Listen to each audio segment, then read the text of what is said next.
Alright, natapos na po natin yung motor na sir, no? Sniper 155, yun. Tagasan pa kayo, sir? Malabon po, no? Bali, dito, nagpa-install po sila, sir, ng all-in package 15 po natin, no? Which is underglow lights, mula rito sa likod, sa engine, nagbiblink hanggang sa harap po yan, no? Tapos yung ating running lights, mini driving, PIA horn, combo lights, horn passing, horn pitching, rapid horn, ayan. Tapos nag-additional po sila, sir, ng voltmeter with charger, no? Ito po, pwede na tayo mag-charge sa mga gadget natin anytime, anywhere po, no? 3.0 amperes na po yan, mga sir, fast charging na. At the same time, may digital meter na rin po para sa monitoring ng baterya. And then on-off na rin po, no? Para in case na hindi gagamitin, pwedeng patayin. Okay? Ayan. Lahat po ng mga kinabit natin dito, may kanya-kanyang switch po, no? Mula rito sa ating running lights, tapos sa underglow lights. Okay, ito naman po yung switch natin ng MDL, no? Ngayon hindi pa natin nakabit, no? Kasi medyo maiksi po yung tornilyo ng side mirror ni Pops, no? Okay, bali nasuggest tayo bumili muna ng mahabang tornilyo. Okay, para matibay po yung mounting niya. Okay, running lights, underglow. Yan, no? Kung mapapansin nyo, mga sir, sa running lights, no? Gumagalaw po yung ilaw. Pwede po natin na iba-ibahin po yan ang mode, no? Okay, ayan, no? Pwede tayong mamili, no? Ayan, sumasabay rin po ito sa signal light, no? Okay, ayan po, no?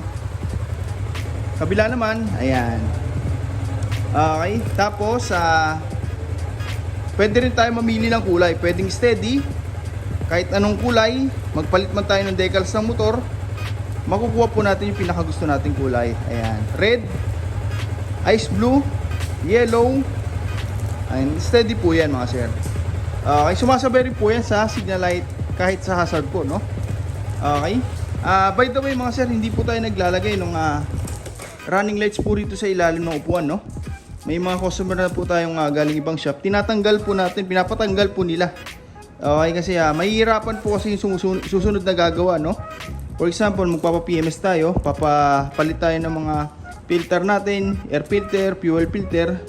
Obligado baklasin po ito. 3 parts po ito. Okay? So mangyari, puputol-putol po yung mga ating running lights hanggang sa tanggal kabit po, papangit po itong pairings. Okay? Kaya hindi po tayo naglalagay dito sa port na to, no? Unlike po rito, isang leg shield po yan, isang pairings. Hindi po katulad dito, putol-putol. Okay? Yung iba naman dito kinakabit, no? Mas hindi po maganda yan, mga sir. Okay, kasi ito yan, tulad yan, pag dinikitan po natin to, didikit ngayon yan, pero over time matatanggal po yan. Tsaka pagka nagsara bukas tayo, napuputol po yung mga wire. Okay, kaya tayo naglalagay lang po tayo dun sa safety po, safety area. Okay, ayan, dito lang po, no? Ayan, ngayon testing naman natin yung pinaka MDL sir, tsaka yung voltmeter with yung PIA horn, no? Okay, sir, paupo ko na itong MDL mo. Ayan. Tapos, passing light. Yan, no? Kung mapapansin nyo, mga sir, no? Sumasabay po yung headlight plus MDL yan. Sa passing light. Yan po yung difference ang gawa natin sa iba, no? Usually, pag nag-passing, mini driving light lang po yung ilaw. Pero dito, sumasabay po yung headlight. Yan po yung combo lights natin, mga sir. Ang maganda pa rito, kahit mag-high and low tayo ng headlight dyan, sa stock switch, hindi po yan sasabay, mga sir, yung MDL. Kung sakali yung MDL naman yung mag-high and low, hindi sasabay yung headlight yan. Okay, pero pag nag-passing, automatic sabay po lahat yan. Yan po yung tunay na combo lights, mga sir. Yung iba po kasi, no, nagtatap ng MDL dito sa headlight, na kapag ka nag-high na headlight, sumasabay po yung mini driving. Hindi po ganun, mga sir, no? Safety po tayo sa installation.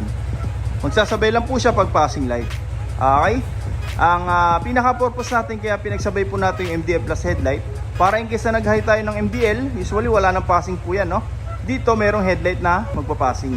For example, yung headlight naman yung naka-high, meron naman tayong MDL na magpapassing. Kumbaga alternate po sila. Pag nakapatay lahat, automatic sabay po yan sa passing. Ayan, no?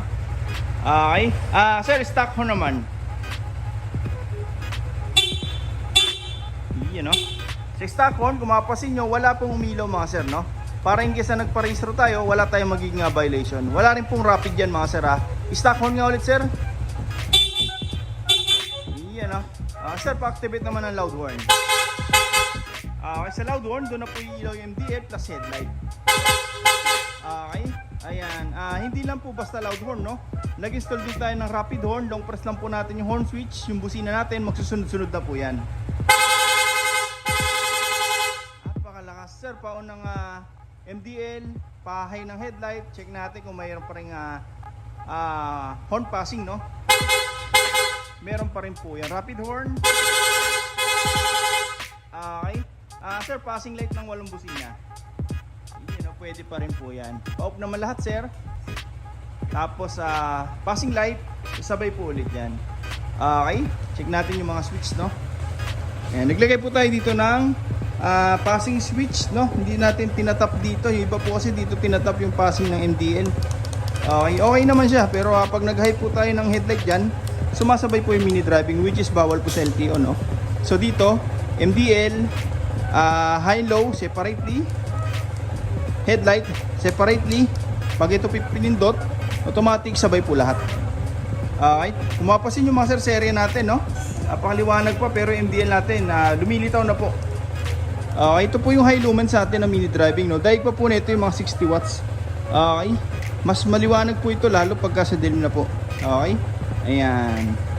Stock horn, loud horn, rapid horn. Yan, no? Napakalakas.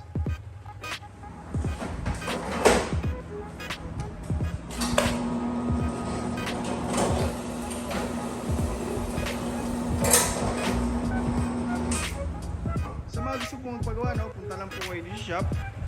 First come, first serve po tayo. Maraming salamat po.